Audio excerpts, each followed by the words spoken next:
Hi guys, today topic என்னன்னு பார்த்தீங்கன்னா during CPP அப்போ எப்படிலாம் கிட்னி அஃபெக்ட் ஆகுதுன்னு பார்க்குறோம். டியூரிங் சிபிபி அப்போ பிரைமிங் சொல்யூஷன் ஆட் பண்றதுனால ஹீமோடைலேஷன் ஆகும். அதனால கிட்னிக்கு போகக்கூடிய பெர்ஃபியூஷன் ஒழுங்கா ஆகாது. அதனால கிட்னி அஃபெக்ட் ஆகுது. இந்த பிரைமிங் சொல்யூஷன்ல ஆட் பண்ணக்கூடிய காம்போசிஷனால கூட கிட்னி அஃபெக்ட் ஆகுது.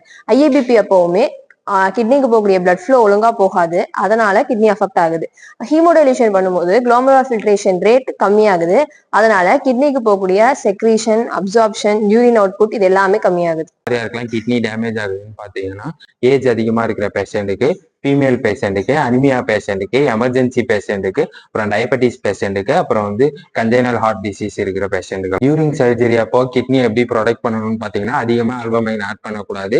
யூரினாட்டி எக்ஸ்கிரீஷன் ஆக முடியலனா அப்போ நம்ம டியூரிங் சர்ஜரி அப்போ ஹீமோ கான்சென்ட்ரேட்டர் வச்சு நம்ம அது சேஃப்டி டிவைசஸ் அதை வச்சு நம்ம யூரினை வெளில எடுத்தலாம். இந்த வீடியோ பிடிச்சிருந்தா லைக் பண்ணுங்க, ஷேர் பண்ணுங்க, சப்ஸ்கிரைப் பண்ணுங்க.